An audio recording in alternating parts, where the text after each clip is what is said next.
Sí, señor, perfecto, profe. Le devuelvo la pantalla. Yo voy a estar parado porque tengo sobrecarga muscular aquí detrás de la rodilla, entonces me molesta a ratos estar sentado mucho tiempo. Entonces me voy a mover entre estar sentado y estar parado. Listo, entonces puedo empezar, imagino que sí. Sí, sí, por favor. Listo, muy buenas tardes para todos, compañeros, espero estén bien. Buenas tardes, profe. Pues, entonces yo voy a exponer lo que sería mi cuadro, ¿sí? Bueno, para poder exponer mi cuadro, pues obviamente yo a partir de lo que sería mi pregunta, digamos que mi pretensión o mi idea de investigación parte de la pregunta de cuáles son las disposiciones para el diálogo interreligioso entre creyentes de diferentes religiones y la incidencia de las instituciones religiosas en la formación de dicha actitud en la ciudad de Manizales. Esa es mi pregunta de investigación. Y digamos que para dar respuesta a ella, yo me planteo exactamente tres objetivos. Voy a empezar con el primero. El primero de ellos, pues lo que primero pretendo hacer es que voy a caracterizar el campo religioso en la ciudad de Manizales desde el periodo 2010 hasta la actualidad. Digamos que esta fecha la tomo teniendo en cuenta pues, los antecedentes de investigación que logré encontrar, en razón que los estudios que se han realizado en la ciudad como que logran dar cuenta de cómo se está comportando precisamente el campo en Manizales, en lo referente a cuántas iglesias hay, cuál es la disputa precisamente por los bienes simbólicos de salvación que existen, y a partir de allí, científicamente como que hay una ausencia de estudios. Entonces, digamos que yo voy a partir de allí y para partir o para lograr caracterizar ese campo de lo religioso, pues digamos que yo tengo una categoría central, que es desde Bourdieu, obviamente, el concepto de campo, y en cuyo caso, pues yo tengo unas dimensiones, pues en una primera instancia, pues obviamente al intentar caracterizar ese campo, pues como que digamos que pretendo preguntarme, obviamente por una cuestión fundamental, y es el capital específico, que en este caso, como dije, son los bienes simbólicos de salvación, pero que en este caso me interesa saber, bueno, quiénes son los que están disputando esos bienes simbólicos de salvación, lo que implica entonces preguntarme por qué instituciones religiosas existen en términos de cantidad. Entonces, parece ser que el monopolio de la Iglesia Católica se está perdiendo y están entrando a disputar otras religiones que según los antecedentes se profundiza a partir del año 2000. Entonces, digamos que eso es lo primero que pretendo hacer, una caracterización, instituciones religiosas, los agentes religiosos que también hacen parte de esta disputa, las prácticas religiosas, y digamos que también en medio de ello, pues me interesa mirar en el campo un elemento central que terminan siendo los elementos normativos, en razón de que pues hacemos parte de, podríamos hablar que el subcampo de Manizales hace parte de un campo más grande que es el campo de Colombia, que hay una normativa que regula precisamente esas relaciones que existen allí, que a nivel también de Manizales existe una ley que intenta regular esas relaciones, que incluso es muy reciente, del año 2018, que se convierte precisamente en el primer municipio de Colombia pues, en gestar esta ley. Entonces, digamos que en el ámbito de las fuentes, pues tengo unas fuentes pues, iniciales que son como fuentes secundarias, que son los estudios que ya se realizaron por parte de algunos expertos en el tema. Pretendo también en esa caracterización del campo mirar cuáles son como las tensiones que existen en materia de lo religioso. Para ello, pues voy a intentar mirar el archivo de la patria en esa época, del 2010 hasta la actualidad, intentando mirar si existe, por supuesto, alguna noticia en referencia a cómo es que se está manifestando esa tensión. Por ejemplo, en virtual he logrado encontrar en los últimos días, por ejemplo, gente que por cuestiones religiosas está enfrentándose, inclusive está llegando a matarse por esa cuestión. Pues esa es por una parte. Además de eso, pues hay en Manizales una oficina de asuntos religiosos, no es una secretaría, es una oficina que viene trabajando fuertemente en la ciudad, que en este momento, bueno, ya no en este momento, había un señor que se llamaba John Freddy Osorio. John Freddy Osorio pues es relevado del cargo porque se va a trabajar en el Ministerio del Interior en el asunto, pero digamos que él es una fuente interesante en razón de que hace parte de los que lidera la ley que precisamente se desarrolla en el 2018. Entonces, digamos que tengo pendiente una entrevista con esta persona en razón de que voy a buscar allí pues elementos que me permitan precisamente configurar el campo. Y en materia pues de los elementos normativos, pues obviamente lo que sería la Constitución del 91, la Ley 133 y el Decreto 0219 de 2018. Digamos que esa como que sería una primera parte, y de parte de John Freddy en Secretaría de Asuntos Religiosos, pues pretendo encontrar estadísticas que me permitan precisamente llegar a este asunto. Digamos que ese es como mi primer objetivo. En un segundo momento, después de caracterizar el campo, digamos que yo voy a como un momento medio, y es el momento de las instituciones, y precisamente me interesan allí ver lo que serían las iglesias. ¿En qué ámbito? Pues yo parto de una postura teórica del diálogo, que implica que el diálogo termina siendo una actitud, es decir, que el diálogo no lo voy a encontrar en las instituciones religiosas, ni es algo que se encuentra en la iglesia, sino que eminentemente tengo que encontrarlo en los fieles.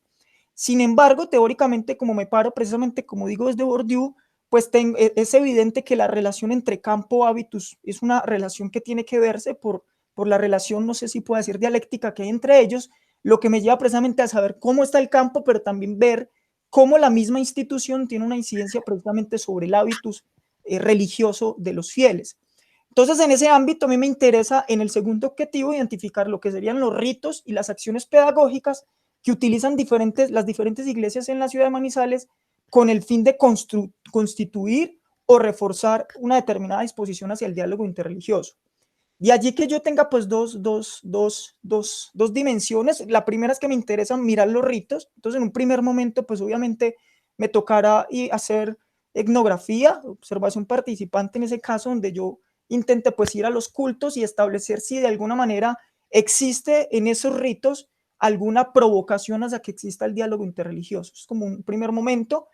También habrá que mirar asuntos de doctrina, es decir, si en la constitución de las iglesias existe una orientación y se permite precisamente esta apertura hacia el diálogo, lo que evidentemente también me va a llevar a una revisión de textos, libros, folletos y demás cosas que me permitan precisamente también evidenciar si existe esta apertura. Para ello, pues obviamente voy a tener fuentes, pues ya he dicho, ir a hacer observación participante, pues haré entrevistas, por supuesto, a líderes religiosos y pues por supuesto pues al análisis de contenido en lo que serían los documentos institucionales. Y tendría como un segundo momento que terminarían siendo como las acciones pedagógicas, y en esas acciones pedagógicas pues pretendo mirar si en otros espacios que no terminan siendo tan institucionalizados, es decir, en grupos religiosos por acción, grupos de oración, grupos juveniles. Entonces existen un montón de grupos en la ciudad que hacen parte precisamente de las instituciones, pero digamos que terminan teniendo incidencia sobre la manera en cómo el fiel entiende la religión. Entonces también pretendo como adentrarme un poquito allí y ver si desde allí también hay una constitución o hay orientaciones hacia el diálogo. Y me interesa también mirar un poco los elementos de formación en razón de que me percaté un poco en un acercamiento que tuve con algunos líderes de que existe, por ejemplo, en los últimos tiempos una orientación de parte de los seminarios y de formación de pastores hacia intentar empezar a formar en cursos, por ejemplo, sobre el diálogo y sobre el ecumenismo. Entonces, digamos que ese es como el segundo objetivo. Finalmente llegó a un tercero, que es, bueno, como ya examinar finalmente cuáles son ya las actitudes y esas prácticas de esos fieles en la iglesia católica, en esas iglesias, ¿sí? Digamos que entonces para ello a mí me interesa efectivamente el concepto de disposición. Digamos que este es el objetivo en donde más tengo problemas, y más tengo problemas en razón, por ejemplo, de que tengo, hasta hace poco estoy solucionando una cuestión que tiene que ver con el diálogo interreligioso, porque hay una serie de definiciones, en este caso me quedo con tres. Una que tiene que ver con la posición exclusivista, el inclusivismo y el pluralismo. Entonces no me puedo quedar con una, definirme con una, sino como ya se los había dicho en algún momento, disculpe que lo repita, pues tendré que mirar cuál de esas tres prima precisamente en los fieles. Y por supuesto, pues en la disposición, pues tengo allí unas dimensiones que es el ethos, la exis. Para eso, pues obviamente, pues voy a acercarme a agentes religiosos. Tengo una primera, pues, o tengo tres maneras de acercarme a ello en la misma observación participante que voy a hacer, es decir, en los cultos, en formas de vestir, en formas de actuar, pues tendré que evidenciar si existe alguna manera de evidenciar ese diálogo. Haré, por supuesto, una encuesta que me interesa en este caso porque resulta que desde la teoría que estoy abordando me cuesta creer, o bueno, me cuesta creer, no, yo digo que teóricamente, desde la teoría, la frontera entre los campos no es muy clara. Lo que entonces me tiene que llevar a mí a pensar qué incidencia, por ejemplo, tendría otros campos como lo que sería la formación académica, por ejemplo, lo que sería en ese caso la posición económica, lo que sería cuestiones como el género, en razón de que quisiera mirar cómo se da este cruce entre variables. Y finalmente, pues después de esto, pues ya llegaría a una entrevista que me va a permitir en ese caso entender entonces si existe o no existe disposición y pues la relación con el campo y las instituciones. Yo lo dejaría por ahí, profe, no sé. Bien, digamos que yo tengo un par de comentarios, pero son más como de orden teórico. Sí, señor. Si quieres subir un poco al primero, son sugerencias más que Sí, señor. comentarios. Una es que tomes el campo como un criterio metodológico. Es decir, es más en Bourdieu el campo una estrategia metodológica que una realidad ontológica. El campo, digamos, es una forma de identificar para efectos de comprensión ciertos espacios de la vida social que han logrado cierta autonomización. Por autonomización implica como la generación de sus propias reglas, de sus propias posiciones y de sus propios principios de valor. Entonces, uno encuentra en la idea de campo en Bourdieu la analogía del campo magnético, Sí. en términos de que hay unos polos, digamos que algo que se ha estructurado históricamente con unos polos de poder, con unos centros de atracción que atraen a los sujetos o a los átomos que se mueven, no se mueven libremente, se mueven con relación a esos centros de poder. Entonces, por eso uno tiende a diagramarlo como un espacio social en el cual. Entonces, ese es uno, que pienses el campo como una herramienta metodológica en el que habría que mirar cuáles son las cualidades que se describen del campo. Entonces, por ejemplo, uno describe la génesis y la constitución del campo en distintos momentos. El campo suele tener estructura. Estructura es un conjunto de relaciones estables y duraderas. Tiene un conjunto de oposiciones. Sí. Por ejemplo, habría que mirar cuáles son las oposiciones que orientan. Digamos que en la lógica, cuando uno analiza el campo, un campo, básicamente hace un ejercicio de orden estructuralista trabajando por dicotomías, por oposiciones. Entonces, la oposición creyente-no creyente, la oposición fiel,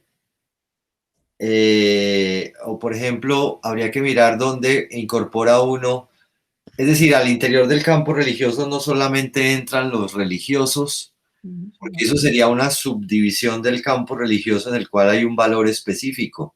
Entonces, por ejemplo, las ideas de revelación, de predestinación, de destino, frente a las ideas de racionalidad.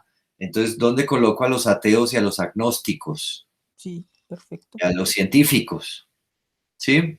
Entonces, lo que hay es que mirar históricamente, eso suele, por ejemplo, estar enunciado en textos que enuncian y caracterizan como el espacio, el conjunto de las creencias de una sociedad en un momento sirve para delinear como los elementos de oposición. Por ejemplo, cuando la gente se enfrenta, suele utilizar epítetos. Esos epítetos a veces anuncian los espacios de oposición del campo. Y la lógica de análisis del campo es una lógica de análisis que en términos metodológicos de la matemática no es lineal, sino es radial. Es decir, uno tiene múltiples planos de oposición. Entonces, no solamente dos, digamos, en una lógica lineal, uno tendría una oposición aquí, no sé si están viendo mi lapicero, y otra oposición aquí. En una lógica radial, necesito una bola, no tengo una bola, algo que me sirva como una bola. En una lógica radial uno tiene múltiples planos divididos por oposiciones, ¿sí? Entonces, digamos, en la lógica del campo, por eso el análisis de Bourdieu es un análisis de correspondencias múltiples, uno utiliza múltiples planos de oposición y un sujeto que tiene una oposición tiene al mismo tiempo varias coordenadas porque está localizado en distintos planos. Entonces uno lo que hace es establecer cuáles son los planos fundamentales que constituyen la oposición de un campo en un momento histórico.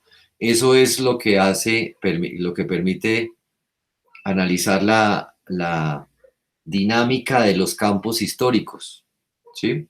Digamos, un campo es una estructura que se mueve en el tiempo y cuyas oposiciones van variando.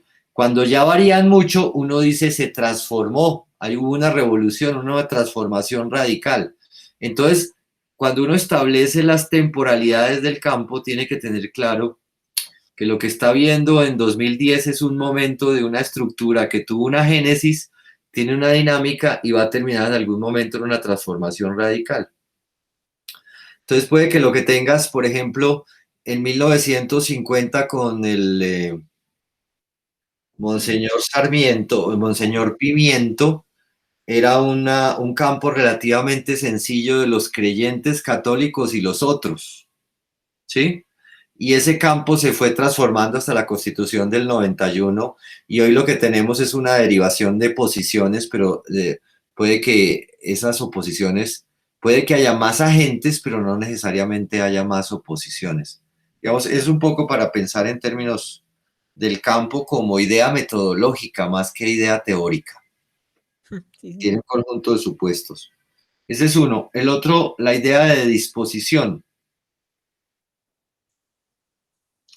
La idea de disposición es interesante, pero creo que se te está olvidando un componente. Anuncias la actitud, pero se te olvida la aptitud,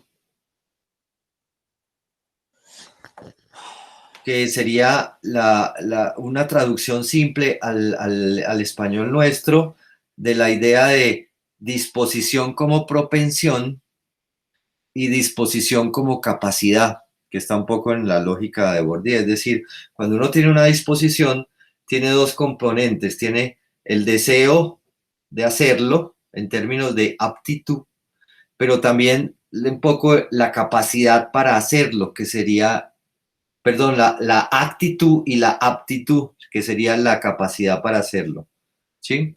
Y tiene el tercer elemento, que es la ilusio, que es fundamental en términos de la disposición, que es la disposición para jugar, lo que Bourdieu llama el investment, la, la disposición para entrar en el juego y disfrutar el juego, ¿sí? Que es ponerse en juego. Por ejemplo, cuando uno entra a jugar, lo invitan a un picado, a jugar básquet, entonces qué rico, pero uno no solamente va a disfrutar, también está en riesgo, porque puede perder o puede lastimarse. Entonces, en esa opción de meterse en el juego, hay esas dos dimensiones de invertir para ganar, pero invertir para meterse de lleno al juego. Entonces, si uno se sale del campo religioso, de los espacios de dominación de, por ejemplo, de los creyentes, pues corre riesgos, juega otra cosa. Entonces, digamos, lo otro que te recomendaría es tener en cuenta la idea de aptitud, ¿sí? Perfecto. Estás colocando dos dimensiones del hábitus, que son el etos y la exis. Sí, me falta. Yo no sé si el juicio sea fundamental también, que sería el eidos y las tesis, que son las otras dos dimensiones de la disposición en Bourdieu. Y como Bourdieu es racionalista, yo le metería la emoción, que es la otra disposición. Pero en fin, Listo. habría que meterlo en esa noción de disposición.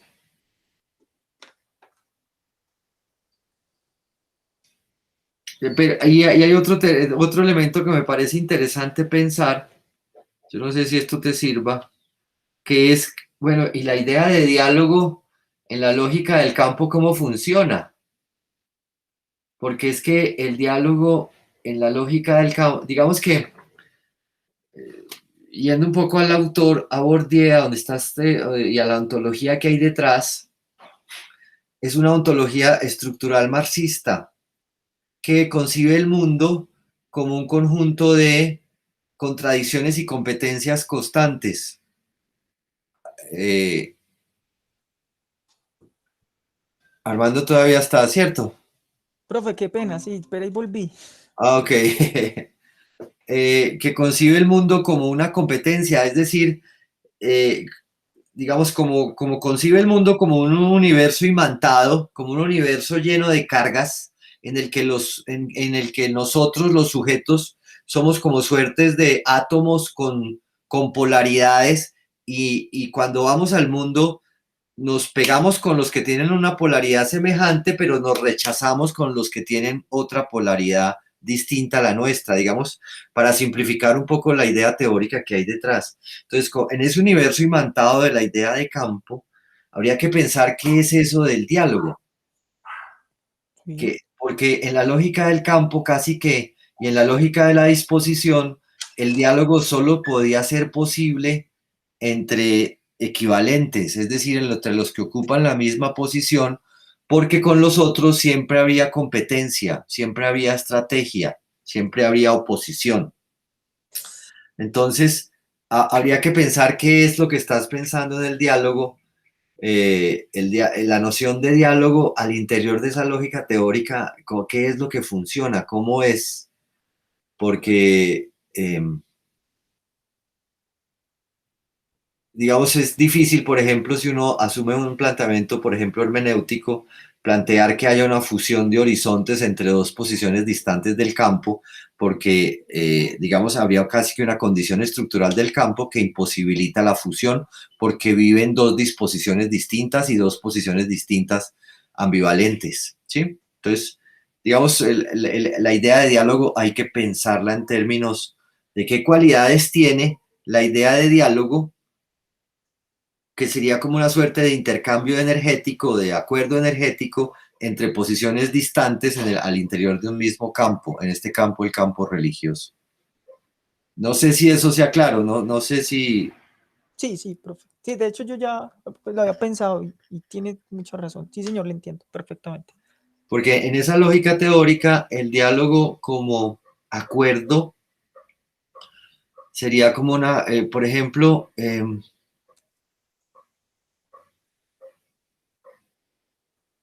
sí, porque es una lógica oposicional en el que siempre tengo un otro antagónico.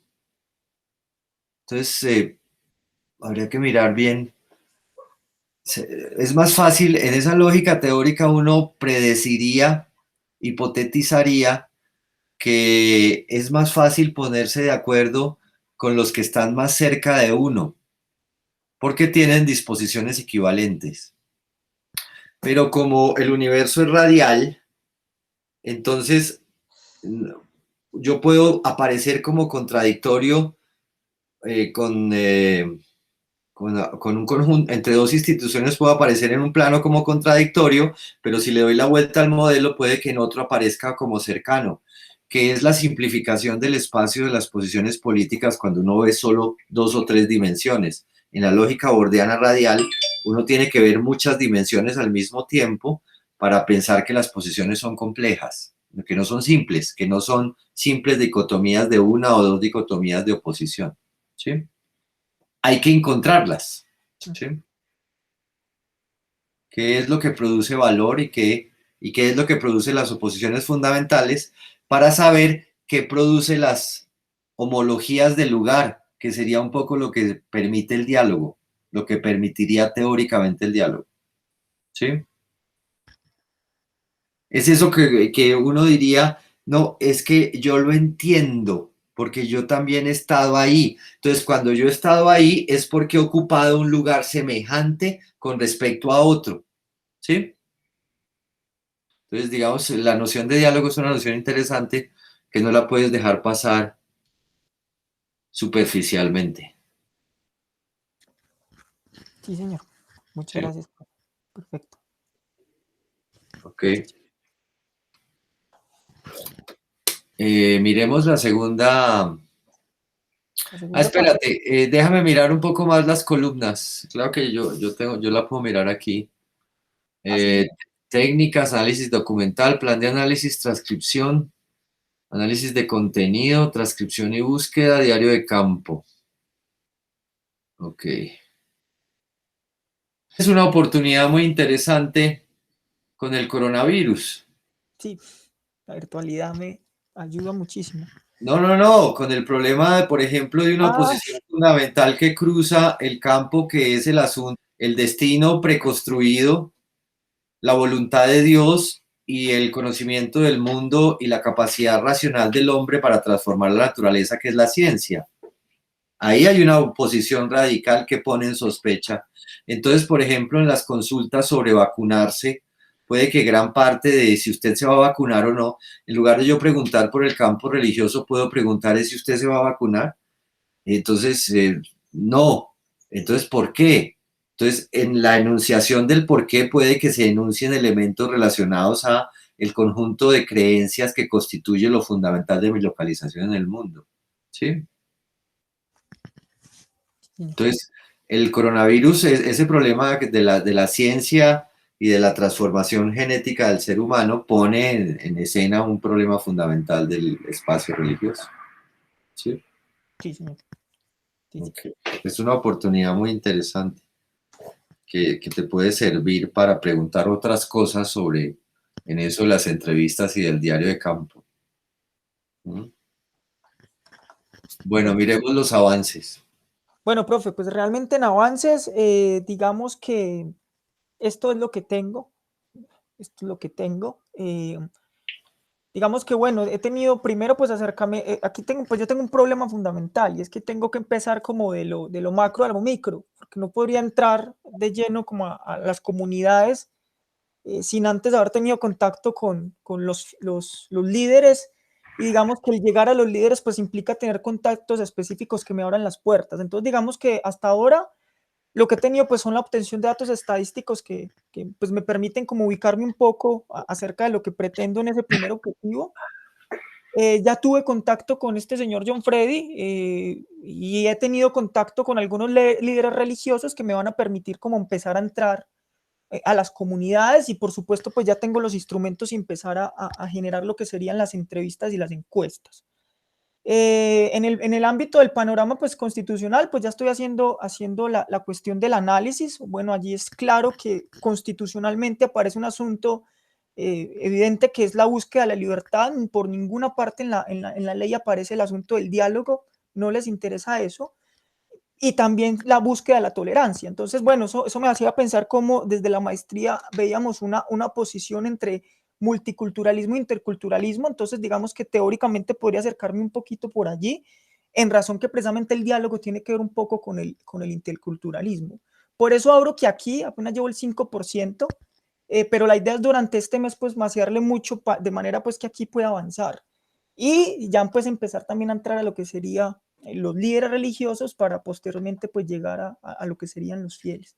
Esto es lo que tengo que ser sincero y no poner cosas que no tengo. Ok, y tienes propuesto 28 de febrero, 30 de abril, y Y abajo en verde, ¿qué fecha hay? no tengo certeza, profe, porque esto depende de lo que los líderes me permitan hacer, ¿sí? Entonces, por eso no me atreví a poner fechas allí. Bien, te propongo que en esa casilla en blanco de la columna de la celda F8 coloques una fecha más abajo, la siguiente. F8, sí. ¿Cuándo vas a terminar?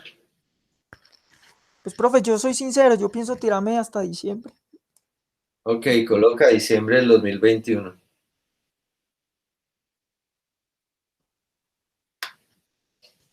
Entonces, lo que tienes que mirar ahora, que lo vamos a hacer ahora, vamos a convertir después en meses o en una unidad de tiempo las columnas siguientes para planear eso, porque para volverlo, hay que volverlo realidad. y creo que la que más se demora es la tercera. Sí, está la más. Entonces, y que es la que menos tiempo tienes pensada. Entonces, a esa es que hay que invertirle más cotidianidad. Sobre todo pequeñas inversiones de contactos, de participación, de información, porque esa es la línea más larga. Puede que la línea amarilla la termines el 28 de febrero, la azul la termines un poco más adelante, pero la tercera es un poco más compleja, ¿cierto? Necesita más Sí, tiempo para madurar. sí, Entonces, parte de lo que vamos a hacer luego es planear la ejecución de eso, hacer un plan de obra. ¿Listo? perfecto, profe. Muchas Bueno, gracias. muchas gracias. No, muchas gracias a usted por los comentarios. Gracias, compañero. ¿Alguien tiene algún comentario? Doña Carolina, que sufrió a Bourdieu, ¿qué decir? Pues, ¿qué le digo yo a Carlos? Que es un autor muy interesante, muy funcional, pero que, digamos, ese hábitos multidimensional, eso se le convierte a uno. Realmente, pues no es por desanimar, pero sí es un reto, la verdad.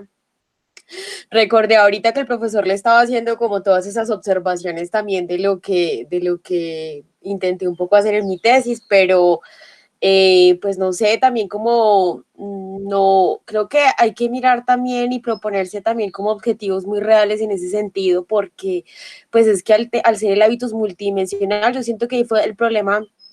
Ahora que lo evalúo años atrás de mi tesis, es que si yo tal vez me hubiera quedado solo con una partecita, por ejemplo, con la exis, solo la transformación corporal hubiese sido más productivo que abarcar todos los cuatro aspectos del hábitus. Entonces llegó un punto donde yo como que me perdí, la verdad.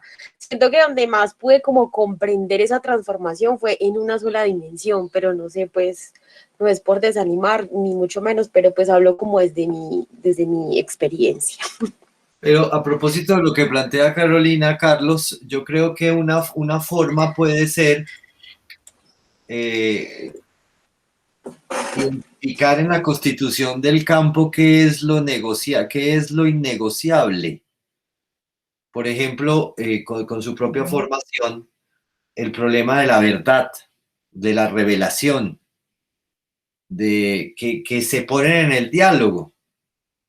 Por ejemplo, yo me acuerdo mucho cuando estaba haciendo mi trabajo de grado en antropología con los curripaco evangélicos, había unas personas que en algún momento colocaban un obstáculo para seguir la conversación porque me preguntaban que si yo era creyente, porque si yo no era creyente no tenía mucho sentido continuar, porque no compartíamos un mismo conjunto de cosas básicas para las cuales, digamos, entendernos.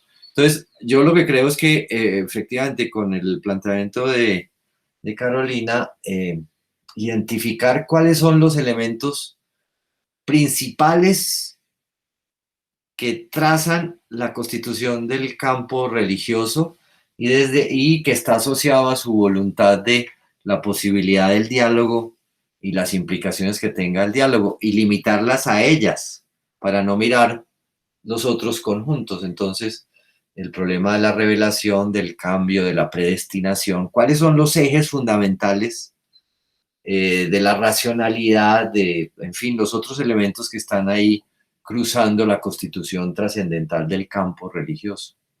Más que las iglesias y las organizaciones institucionales, hay otros elementos de trasfondo que pueden ser trascendentales, que permiten o impiden comunicarse con el otro, ponerse en diálogo, comprender al otro, no sé, en lo que signifique diálogo, que aparece un poco en la discusión. Bien, entonces, con este elemento terminamos la primera ronda. Digamos que el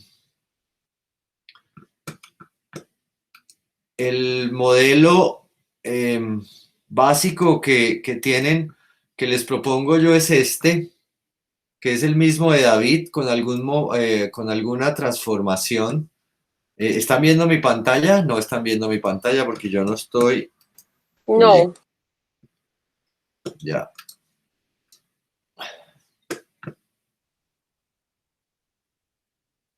Esto simplemente es una estrategia de planeación. Acuérdense que un proyecto es una estrategia de planeación racional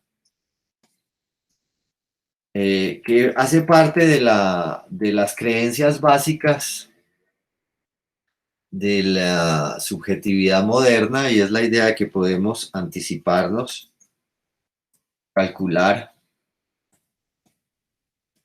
planear, ordenar las actividades en el tiempo. Y la idea de proyecto, pues digamos, emerge de esa racionalidad moderna, ¿cierto? Muy criticada, sometida a constante revisión en la contemporaneidad, habían emergido elementos de alguna manera de crítica porque parte de la crisis contemporánea está sujeta a esa racionalidad. Yo les tengo que confesar que yo soy racionalista, que digamos, creo en la idea de que es posible planear y hacer las cosas. Si alguna de ustedes no lo cree y, digamos, tiene la libertad de pensar que las cosas simplemente vienen y que hay que esperar a que vengan, digamos, lo contrario de racionalidad no es la irracionalidad. Hay otras formas intermedias de razonamiento, pero pues en esta lógica del proyecto, digamos, simplemente para asumir explícitamente la posición, pues planteamos la idea de que es posible anticipar, calcular, planear, ordenar, darle orden a las cosas, y que lo que ustedes están haciendo con su proyecto en el momento de la ejecución en la que están, ya no estamos en el momento de diseño, estamos en el momento de la ejecución y luego vamos a estar en el momento de la, ¿cómo le llamamos? Finalización. Y que esas tres etapas están íntimamente asociadas. Entonces, venimos de la idea de proyecto, de ahí vienen sus objetivos. Estamos en este momento, en el momento de la ejecución, y cuando pasamos al índice, entonces digamos que la matriz que estábamos revisando, las dos matrices están en este momento estaba el proyecto, que ya yo no lo voy a revisar y mis comentarios son simplemente sugerencias, pero ustedes ya tienen un proyecto negociado y aprobado con sus tutores y revisado por otros. Luego lo mío, lo que les digo aquí simplemente son sugerencias, ideas que ustedes simplemente hacen beneficio de inventario de ellas y les sirven. Si no les sirven, pues las olvidan y punto. Y el siguiente momento es el momento de la finalización, que es ya tres momentos: el índice, el plan de obra y la sustentación.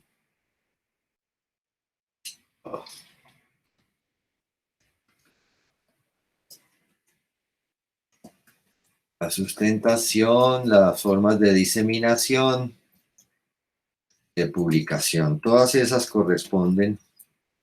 Entonces, lo que tenemos, digamos,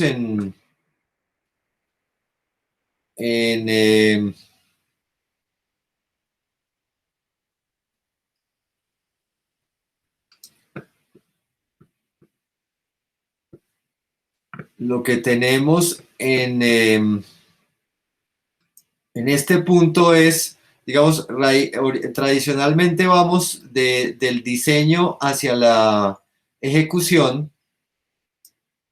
Necesito insertar, espérenme, déjenme yo bajo esto al Excel clásico, no de aquí, para que me deje insertar flechas.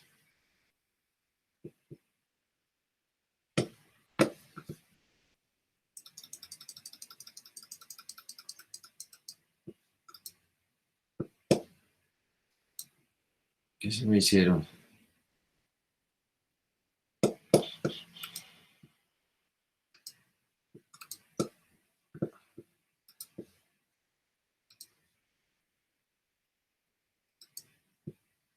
Espérenme que no entró esto último que escribí.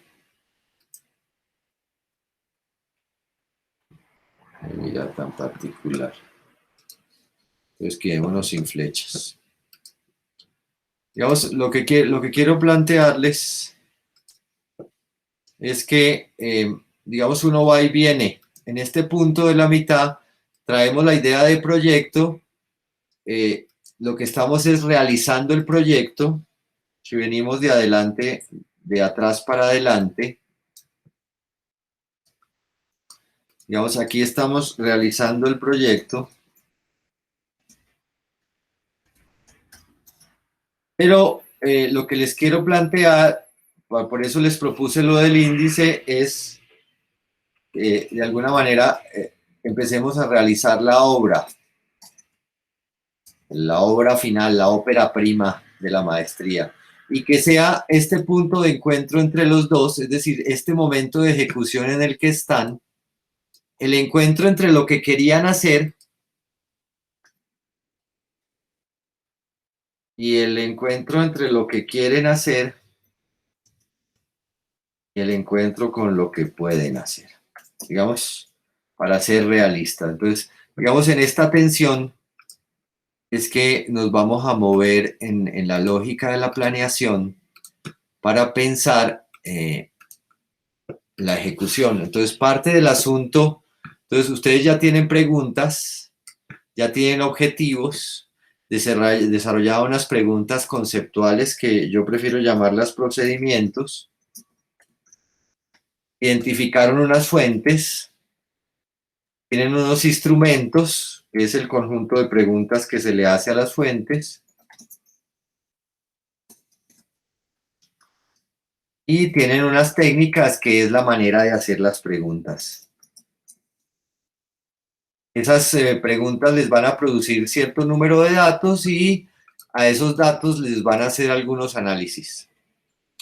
Esos análisis van a ser o para responder las preguntas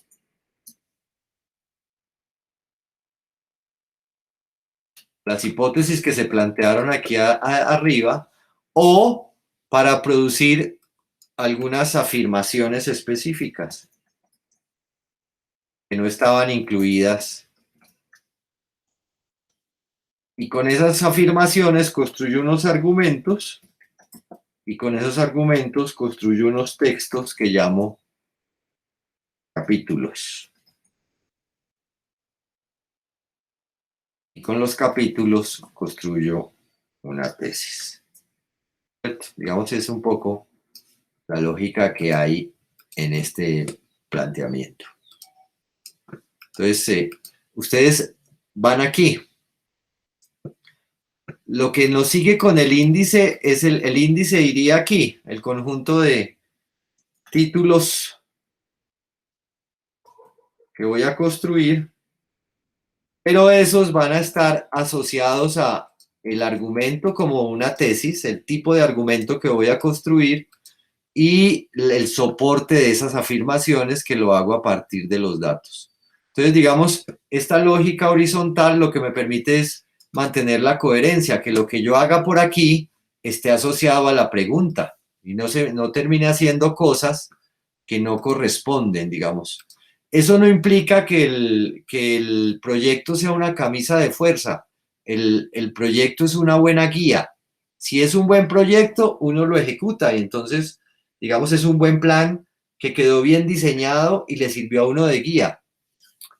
Pero pues depende qué tan exhaustivas hayan sido en su diseño y qué tan maduro esté el proyecto en términos de que sirva como una autopista en la que uno va muy rápido o simplemente sea algunas ideas de viaje, ¿sí? Entonces, depende digamos, el proyecto es una buena guía que uno puede ejecutar, pero como en todo viaje, suele haber cambios de itinerario.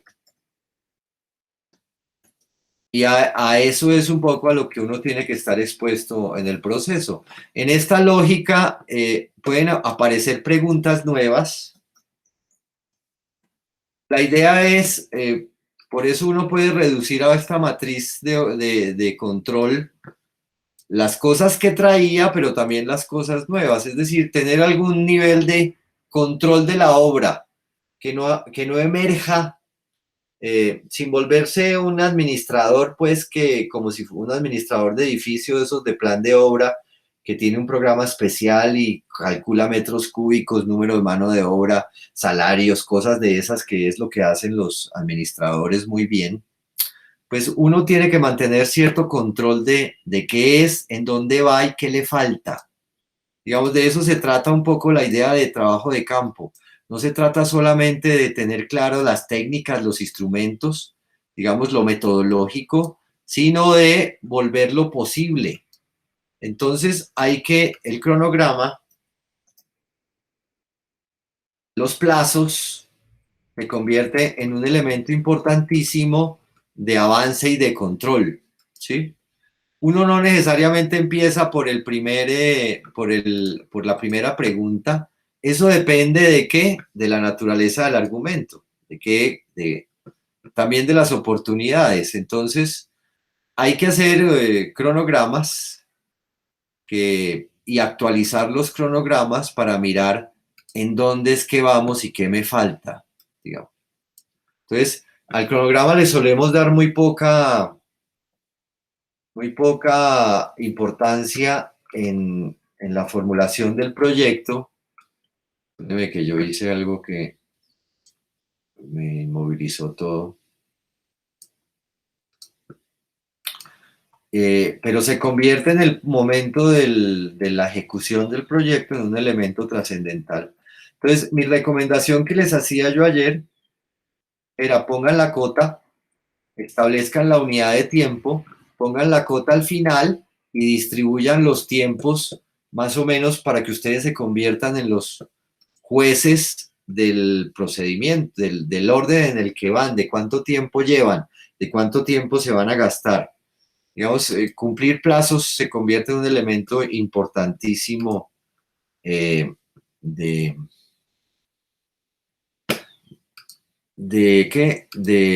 proceso de investigación. No solamente se trata de ser metodológicamente creativo,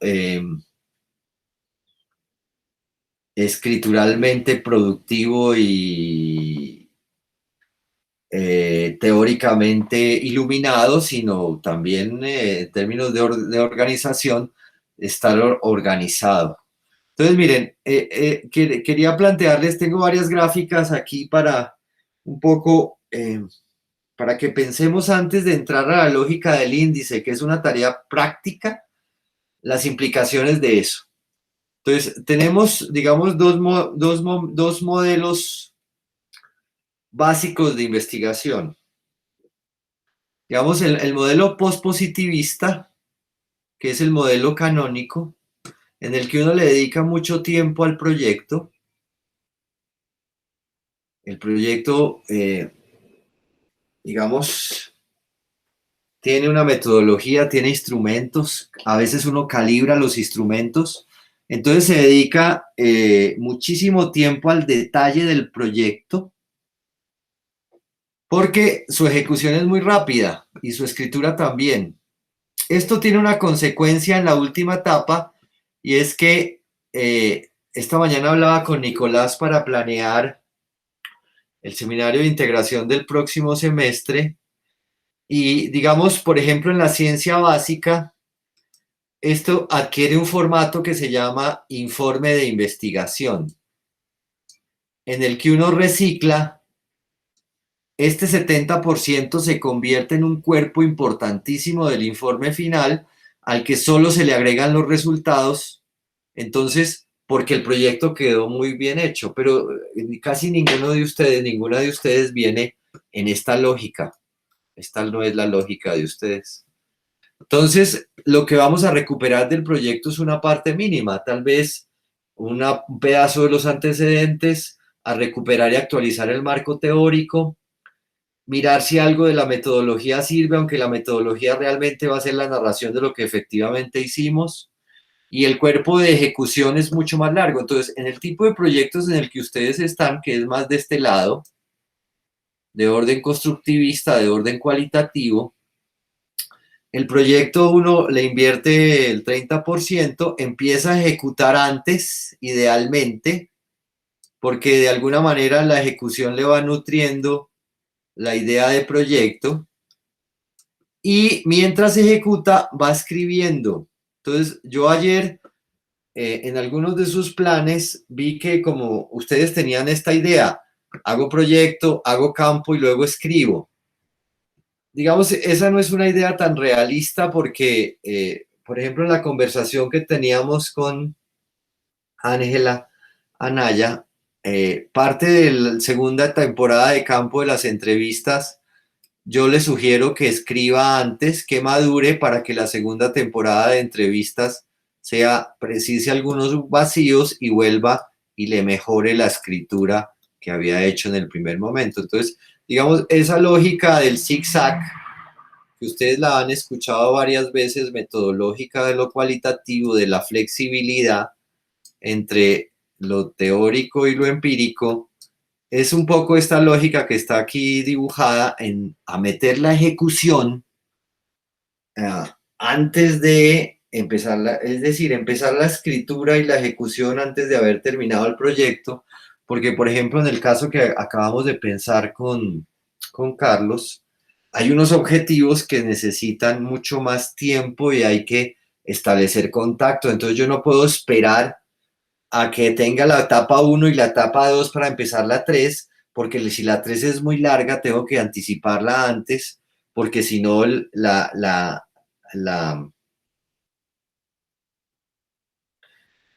largo del proyecto va a ser muy exigente, se va a extender el tiempo, porque si tengo que ir terminando etapas, digamos, para utilizar analogías, hay cosas que yo puedo ir haciendo al mismo tiempo, y hay otras que necesitan que una se haga y otra no. Entonces tengo que tener muy claro en mi lógica de planeación. Ahorita volvemos a esta imagen.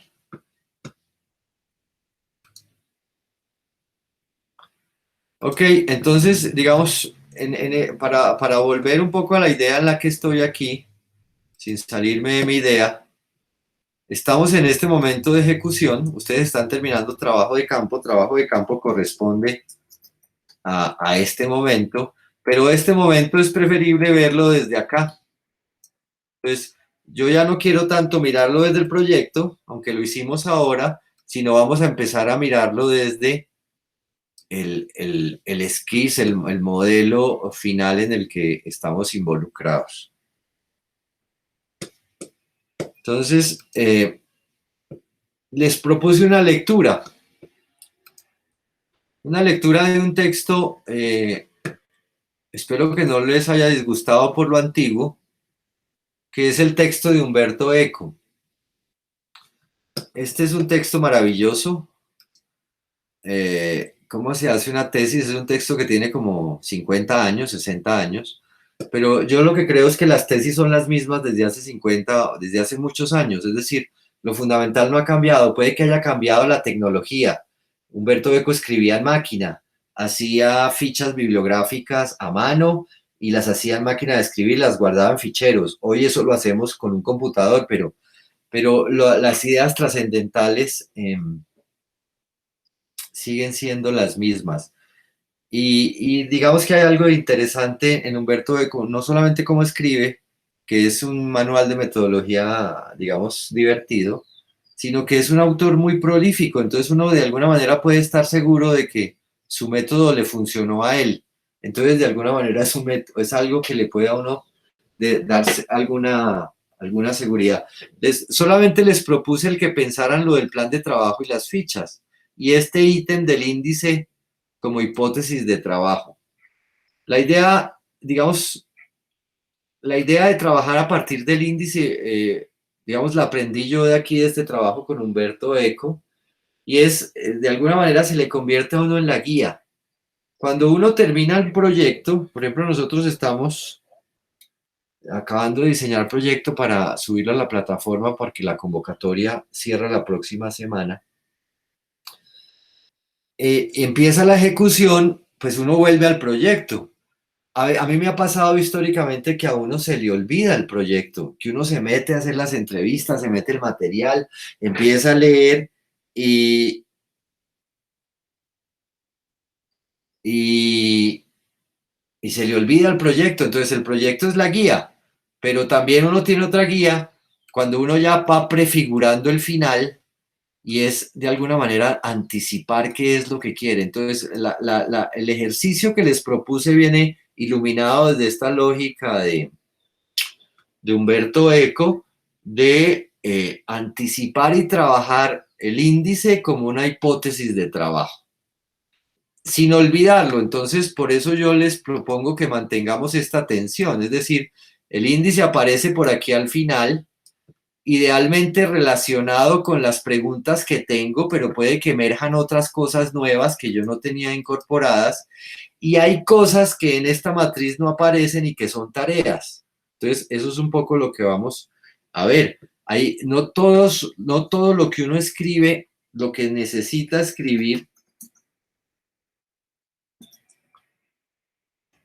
para la tesis está en las preguntas.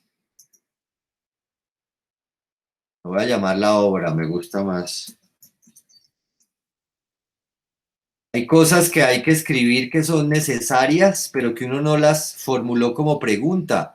Cosas de contexto, por ejemplo, de historia, de localización, que puede que no las haya convertido en preguntas, pero termina escribiéndolas. Entonces, el cronograma nos permite de alguna manera identificar cosas que son necesarias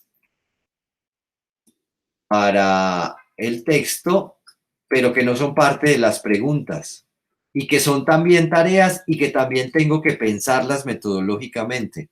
Entonces, digamos, avanzar en el índice me permite no solamente desarrollar el proyecto, los componentes centrales que van a ser mis resultados, digamos, si yo logro responder mis preguntas específicas, esos serán mis resultados, y la respuesta a la pregunta principal van a ser las conclusiones, ¿cierto? Digamos, eso es en la lógica más básica.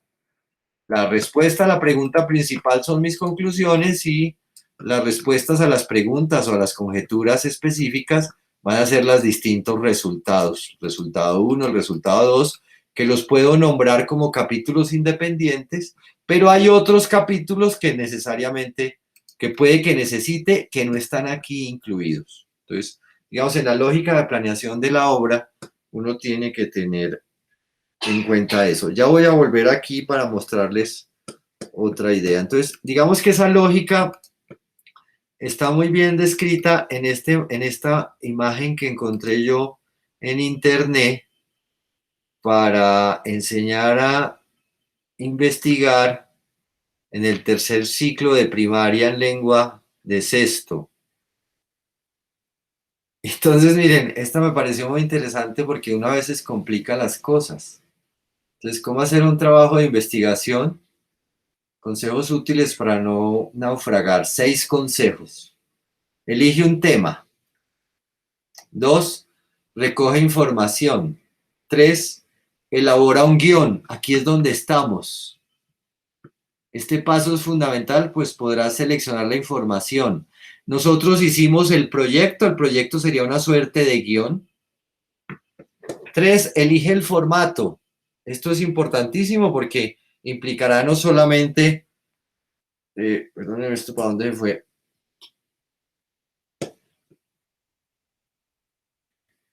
Aquí se fue. Elegir el formato, ahora vamos a discutir con eso. Tenemos formatos formalistas como el que les acabo de decir, del informe de investigación, que es un proyecto de investigación con resultados, pero también tenemos formatos tipo libro. Hay otros que se juegan a formatos más radicales, guiones, obras teatrales, podcasts, exposiciones. Es decir, hoy mantenemos como cierta apertura frente a cómo se produce y cómo se comunica el conocimiento, y no todos son mamotretos ilegibles. Entonces hay personas que se la juegan a otras cosas. Eso no es nuevo de ahora. Yo me gradué de la universidad hace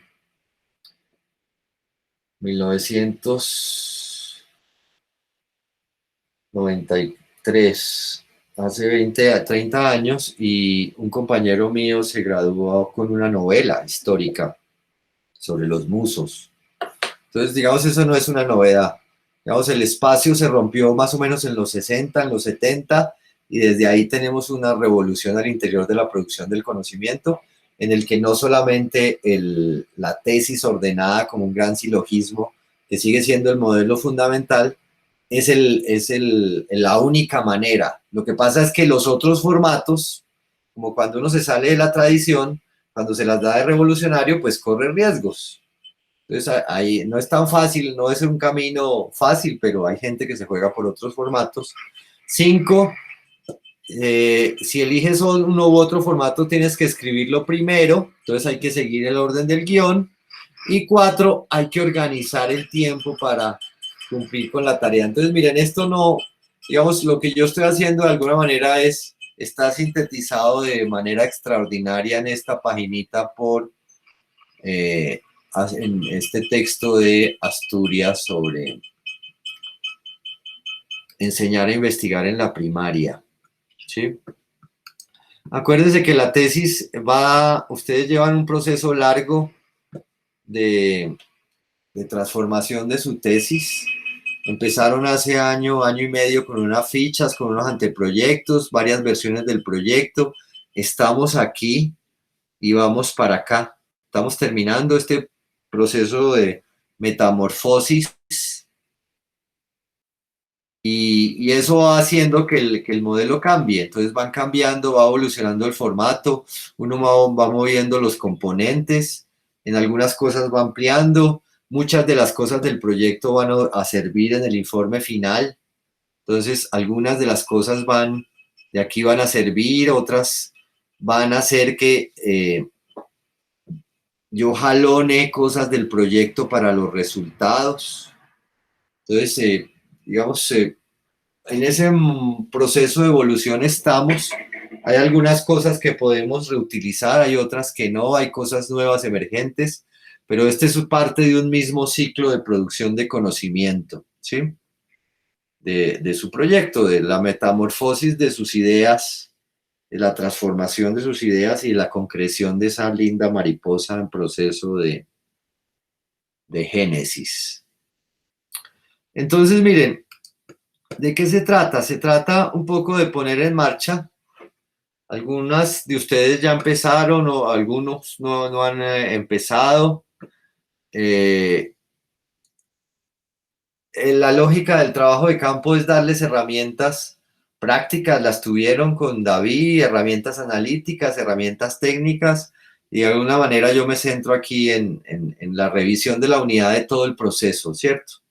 Entonces, ustedes tienen sus objetivos, que son sus verbos, tienen unas fuentes, unos participantes, unos escenarios. A esas fuentes les están haciendo unas preguntas y luego van a construir unos archivos que reducen mediante procesos específicos de análisis. Y vamos a mirar aquí la escritura de sus capítulos. Entonces, digamos, me quiero concentrar aquí en la idea de la escritura para volver sobre los análisis. Digamos, quiero que pensemos un momentico esta relación, mire. Digamos que en el proyecto este era un mismo paquete. ¿Qué me pregunto? El objetivo.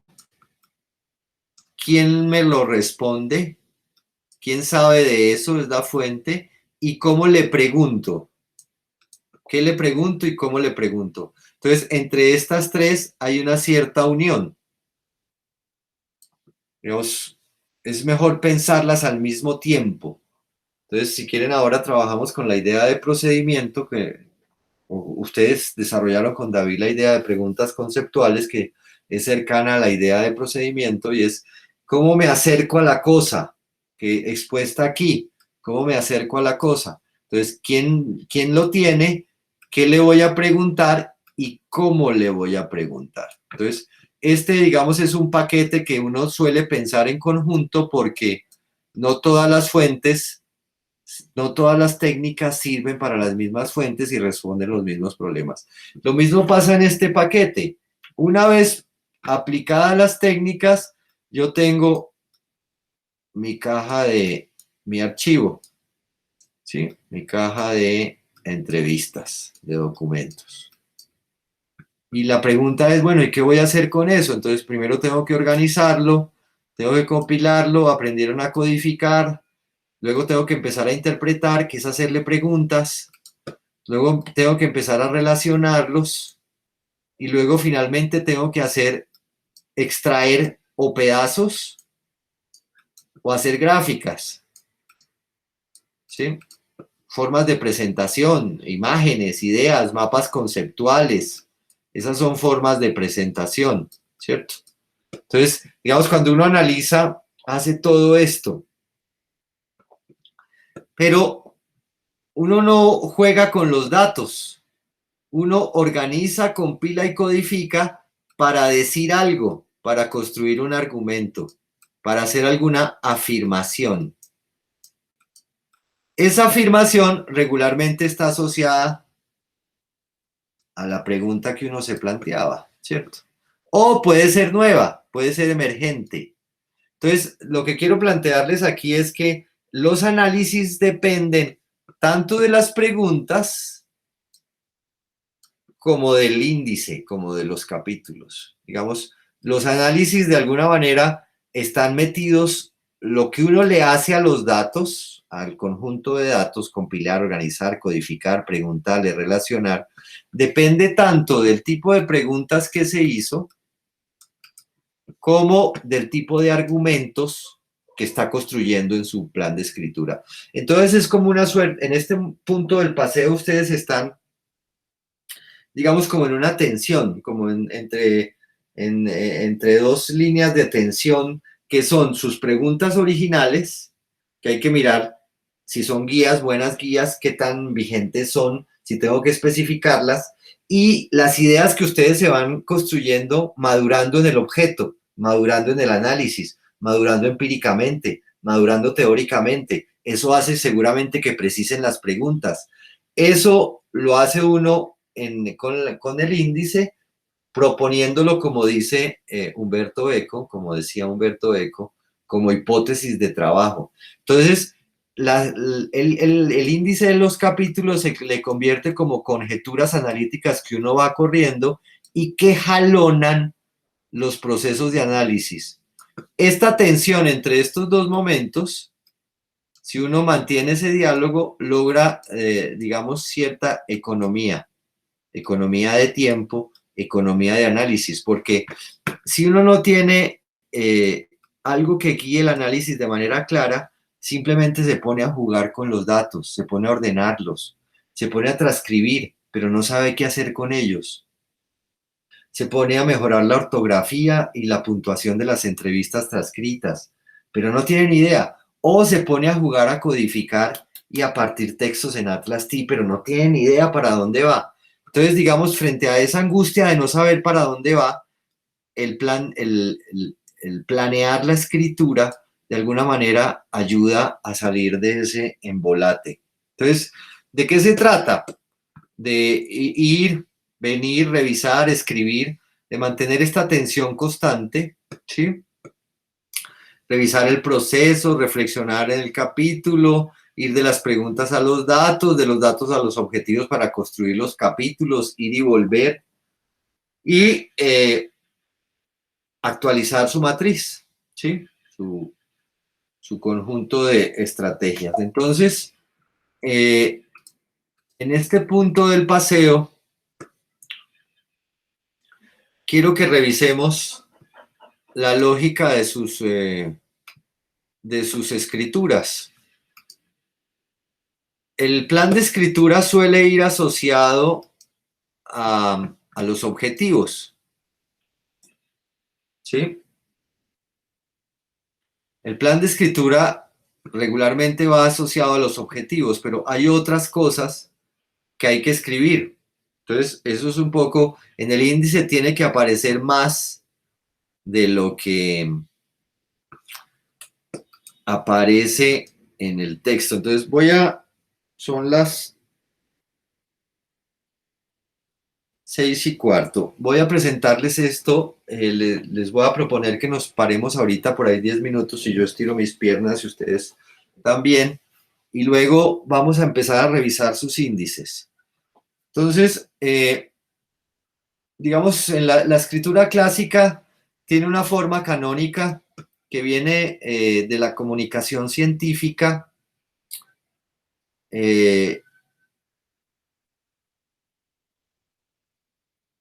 pluma, un poco planteada a finales del siglo XIX, creo que es 1886, puedo equivocarme, por ahí, por el señor Pasteur, célebre investigador creo que a Pasteur le debemos en parte el asunto de los antibióticos. ¿Qué es la forma clásica que conocemos como IMRID? Digamos, la forma canónica de la comunicación científica propuesta por Pasteur tiene IMRID. Introducción, método, resultados y discusión. Digamos, esa es la forma clásica, aún vigente en la ciencia básica, de una comunicación científica corta o larga. Las otras cosas que se le han agregado son formales. El resumen y la bibliografía y los anexos son formales, pero digamos, esta es la forma canónica de la escritura de un texto clásico y esta sería la forma canónica del informe de investigación. Esto produce unos textos interesantes en los cuales se recupera en parte el proyecto, sobre todo en la lógica que les planteaba ahora, en la que uno le invirtió mucho tiempo al proyecto y ejecutó el proyecto tal cual, entonces el documento proyecto sigue vigente. Si el proyecto es una guía, en esa lógica que les planteé en el que uno invierte el 30%, un poco en la lógica cualitativa, pues al proyecto hay que actualizarlo, hay que introducirle, uno no cierra la revisión de antecedentes, sino hasta unos días antes del cierre del texto. Seguramente mejora lo teórico y le incorpora cosas nuevas durante el proceso. Entonces, digamos, esta forma canónica tiene una lógica, pero depende de que usted le haya invertido mucho tiempo. Yo le puse allá en la gráfica al proyecto y que el proyecto siga completamente vigente y que se haya hecho tal cual. Si el proyecto simplemente fue una guía, una buena idea, seguramente esta lógica no nos va a servir. Pero antes de pasar la línea, digamos, este sigue siendo, por ejemplo, el modelo básico de un artículo de investigación. Este es el modelo clásico. ¿En qué orden lo escribe? Uno suele escribir el mapa del documento, el resumen.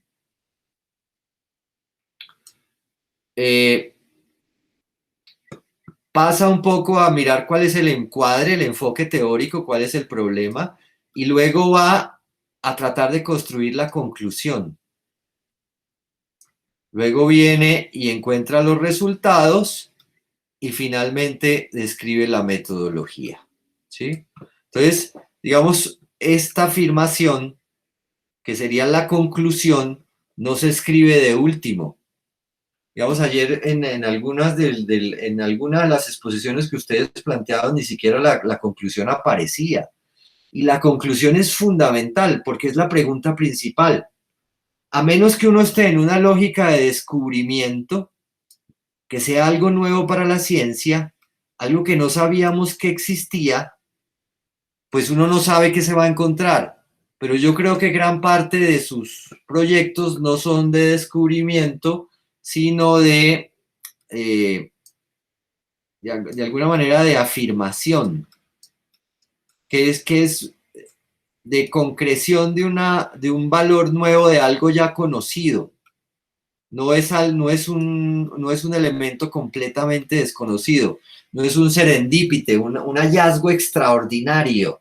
A menos que uno esté expuesto a un hallazgo extraordinario, es posible poner de tercero, es decir, utilizar como guía la afirmación para escribir los resultados. Esto le permite ser un poco más concreto. Por ejemplo, ahorita estábamos planeando 2 sustentaciones que van a ver la próxima semana. Y entonces lo primero que preguntan Juan José y Maura, son 2 tesis distintas, es cuánto tiempo me dan. Regularmente damos 30 minutos. Y entonces uno dice, pero es que es injusto, yo después de 2 años de trabajo, 2 años, 3 años, ¿cómo que me van a dar 30 minutos? Yo necesitaría mucho tiempo. Pero tengo que tener suficientes elementos para reducir mi argumento a un conjunto básico de elementos centrales con los cuales uno planea la sustentación y lo hace de manera sintética. Entonces, digamos, en el punto en el que estamos, casi que es como si estuviéramos preparando la sustentación de un texto que aún no se ha escrito. Entonces, ¿en qué orden lo hacemos? Luego, esto lo van a trabajar con Nicolás. Yo no me voy a centrar mucho en esta lógica de escritura todavía. Ahora volvemos a esto. Digamos, en esta lógica, aquí les tenía un poco la idea de la sustentación, que es la guía con la que yo suelo trabajar con mis tesis. Cuando yo le planteo a mis estudiantes, con las personas que he trabajado sus tesis, yo no sé si con Carolina lo trabajamos, regularmente el modelo de sustentación que yo les planteo es un modelo de 7 diapositivas, de 7, 8 diapositivas, título, tabla de contenido, problema de investigación, cómo se hizo, hallazgos, conclusiones y discusión. Si ustedes ven, es la misma lógica de Pasteur. Eso no implica que su índice tenga que tener esta lógica, pero tiene por lo menos que responder estas preguntas. ¿Qué encontró? ¿Qué queda de ahí? ¿Qué es lo fundamental? ¿Qué queda y qué sigue? ¿Cómo lo hizo? Entonces, digamos, algo que uno espera del índice es que sea redondo, que sea completo, que esté articulado y algo que plantea ECO, que tenga muchas referencias internas. Es decir, que unas partes se necesiten para las otras. Porque si unas partes no se necesitan para las otras, simplemente yo estoy construyendo como una suerte de puercoespín, capítulos que van en distintas líneas. ¿Sí? Entonces, voy a parar ahí un momentico para preguntarles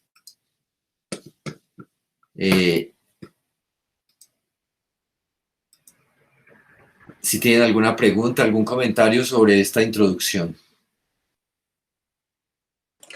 Profesor, respecto a las preguntas que usted decía, por ejemplo, a mí las cosas que más me preocupa o que más me genera atención es precisamente las preguntas que se deben realizar precisamente para responder esos objetivos. Por lo menos a mí hay una categoría, sobre todo en la parte de la atención educativa y de la educación inclusiva, donde creo que no ha avanzado porque siento que las preguntas que me he planteado como que no me responden ese objetivo que yo me planteo, pero pues obviamente tengo que empezar, o sea, tengo que empezar pero, y usted decía al principio, bueno, es un buen análisis, es como una garantía de que el proyecto camine, pero pues uno tampoco sabe cómo es un buen análisis, o sea, yo no sé si tengo un buen análisis todavía, o sea, sé que ya tengo una estructura de los temas que giran en torno a todo lo relacionado con la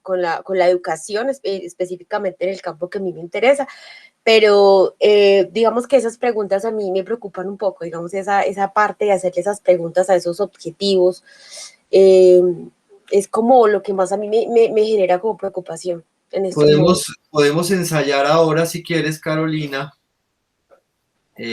complementar la idea de las preguntas conceptuales con la idea de procedimientos. Vale, profe. que es otra manera de responder la misma pregunta, que podíamos hacerla ahora. Yo les explico cómo se hace y hacemos el ejercicio de mirar si de pronto les sirve como una alternativa para pensar cómo se logra el objetivo. Vale, profe, pues no sé si los otros compañeros tengan como la misma situación, pero pues al menos a mí sí tengo como esa preocupación. Es mi mayor preocupación en estos momentos. Ok, ahorita miramos a propósito de tu matriz eso. ¿Algo más? Profe, sí, yo tengo una pregunta. Cuando estaba haciendo el índice, digamos que, bueno, pude definir un poco como el orden de los capítulos y algunos subtítulos incluso de los capítulos, pero cuando llegué a la parte de resultados, o sea, no se me ocurre ahí todavía cómo podrían ir organizados, porque, es decir, uno tiene hipótesis y, digamos, sobre todo en mi caso, pues que llevo 3 años trabajando con esta población, entonces obviamente pues uno tiene hipótesis de trabajo, pero no hasta llegar al punto como de uno definir qué podría ir en ese capítulo de resultados. O sea, no sé, estoy ahí como un poquito varada. ¿Es posible pensar los resultados de los capítulos? No los resultados principales, sino el resultado de los capítulos. O el resultado de los capítulos. La conclusión de cada capítulo para pensar después la conclusión general que recoge y articula las conclusiones independientes de cada capítulo. Yo lo que creo, Ángela, es que tenemos cierta idea. Yo siento que es como cierto temor al error que nos puede inducir trabajar con hipótesis. Porque yo no sé, en algún momento nos enseñaron que es que como que cuando uno trabajaba con conjeturas, con hipótesis, como que se cegaba y solo quería mirar eso, ¿sí? Entonces, yo lo que creo es que usted tiene acumulado 3 o más años de trabajo allá, ha venido pensando el asunto, si quiere no las llame hipótesis, llame las sospechas, intuiciones, pero anúncielas. Es mejor tenerlas anunciadas para ponerlas a prueba. Es decir, cuando uno trabaja con una sospecha, con una intuición, no está obligado a demostrarla. Está obligado a ponerla a prueba para al final saber decir, para poder decir si eso sí tenía sentido. Yo entré pensando por aquí que, por ejemplo, les coloco yo una sospecha que discutí con Carolina cuando ella estaba haciendo su tesis sobre el hábitus guerrero. Yo tenía la idea, la sospecha, de que para ser un guerrero había que ser fuerte, grande, habilidoso, veloz. Un poco por la imagen que le ha construido a uno el cine, ¿cierto? Rambo y todo lo demás, casi como que Rambo. Entonces, cuando yo empecé a construir mis instrumentos y mis preguntas, empecé a preguntarme en una categoría que la llamé el capital a guerrero, y tenía una dimensión de la exis, y la exis era ese cuerpo aguerrido, fuerte, preparado para el dolor, para la angustia, para el cansancio. Pero después descubrí que hay ciertas dimensiones de la guerra que ese cuerpo es inútil, que era, por ejemplo, más peligroso ser pequeño, o parecer débil, o parecer poco peligroso, que era la cualidad de un miliciano, de una miliciana, de un agente secreto del DAS, no parecer lo que es. Entonces, uno, digamos, yo tenía mi sospecha de la corporalidad y de la transformación del cuerpo, pero digamos el trabajo empírico me fue ampliando mi sospecha, entonces yo no estaba obligado, y el descubrir que tenía mi propia ceguera es parte del descubrimiento. Es decir, uno trabaja con sospechas, pero se va dando cuenta que las puede mejorar, que las puede ampliar, pero lo guían. Entonces, eso me permitió hacerme la pregunta sobre el cuerpo.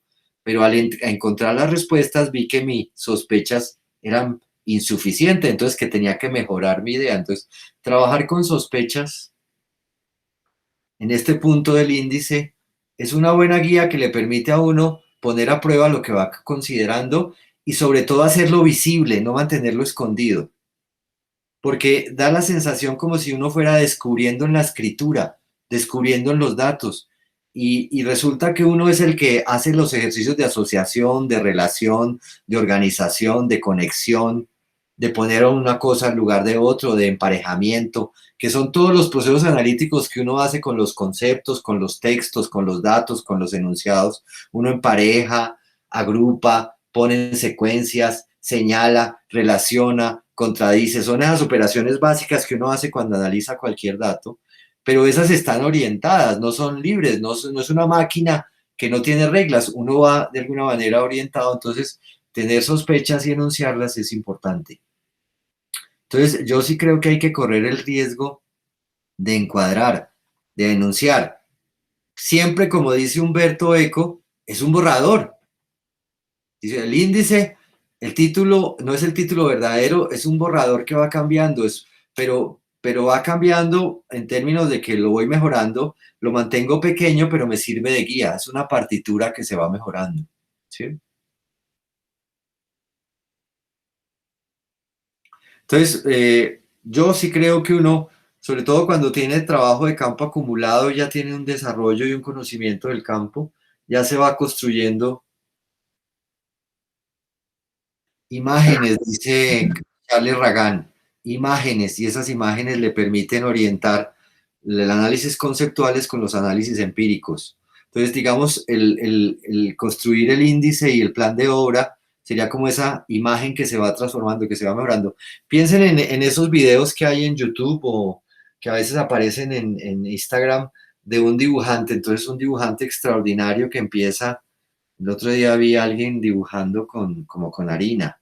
Entonces, él ya tiene el constructo completo, que es lo que uno no tiene cuando dibuja. Entonces ya tiene la imagen completa, pero tiene que empezar por los trazos. Pero los trazos los orienta la imagen, ¿sí? No van surgiendo libremente, que es distinto cuando uno está en clase aburrido haciendo trazos con el lapicero a ver qué sale. No tiene un proyecto de escritura, no tiene un proyecto de dibujo. En cambio, el dibujante ya tiene una idea y va haciendo los trazos sobre algo que uno no ve y después termina adquiriendo forma. Julie iba a aprender el... Profe, pues la dificultad mayor que veo yo en este momento es respecto al uso pues de los instrumentos de investigación. En tanto no tengo certeza si corresponde pues con los objetivos de la investigación, ¿cierto? Entonces en el momento en que los empiece a aplicar, pues uno va haciendo las correcciones pertinentes, en tanto va haciendo las historias de vida, ¿cierto? No creo que se quede con las mismas dificultades en todas las historias que vaya a realizar, pero ¿en qué momento sería entonces pertinente empezar a escribir?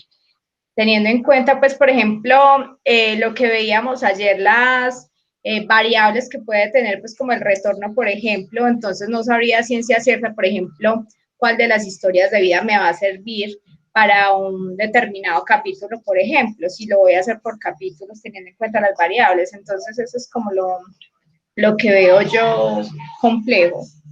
Pero hay una cosa interesante, Julie, y es que, digamos, por lo que escuché ayer, a ustedes Atlas T les parece una herramienta interesante.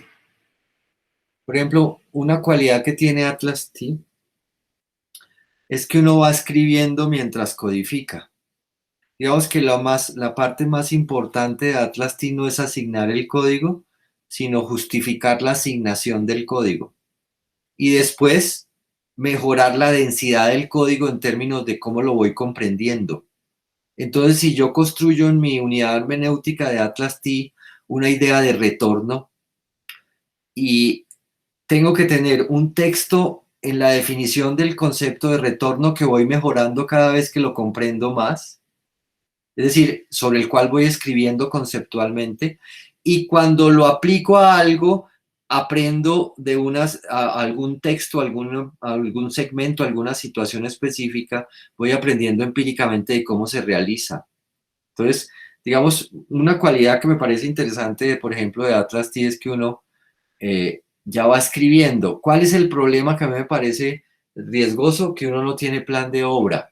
Entonces, que casi que uno disemina en muchísimas piezas de rompecabezas su corpus y después el problema es cómo lo junta. Entonces, yo lo que quiero plantearles aquí es que construyamos como un borrador de la carátula del rompecabezas para que cuando lo partamos, sepamos, tengamos alguna guía de cómo juntar las partes, ¿sí? Pero yo creo, por ejemplo, que uno puede entrar haciendo, por ejemplo, un portarretratos. Un portarretratos sería, por ejemplo, es una técnica que utiliza un investigador francés que trabaja con jóvenes delincuentes. Entonces él hace una pequeña descripción biográfica de las personas con las que trabaja y esa es su presentación original.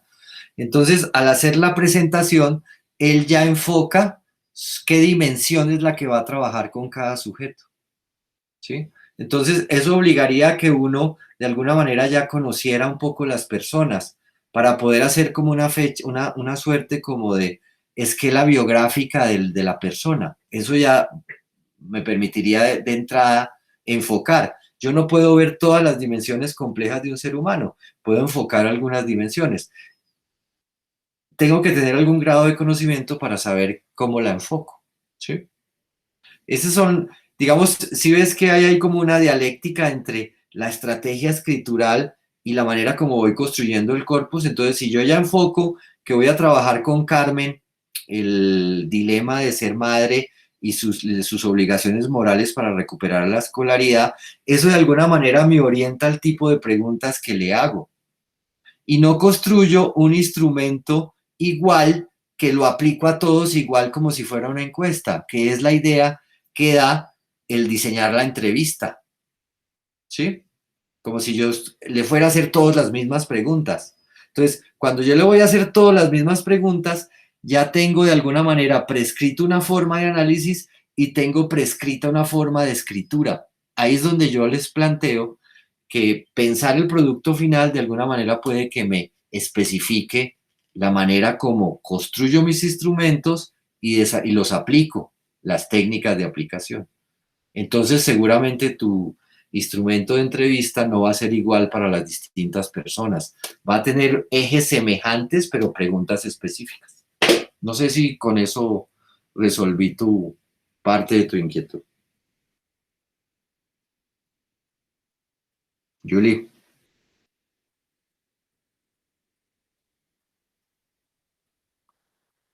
Hola. Auxilio. Julie. Hola, profe, qué pena, es que se me fue la onda un ratico. ¿Sí escuchaste algo? Sí, alcancé a escuchar parte. Bueno, ahí queda la grabación. Entonces, miren, les propongo que son las 6:40, estiremos las piernas un momentico, 15 minutos. Nos vemos en 15 minutos y miramos sus índices. ¿Les parece? Vale, profe, 15 minutos, o sea, las 6:55. Eso, sí. Entonces voy a suspender la grabación porque esto no se puede pausar y ahorita la volvemos a poner. ¿Les parece? Ya nos vemos entonces.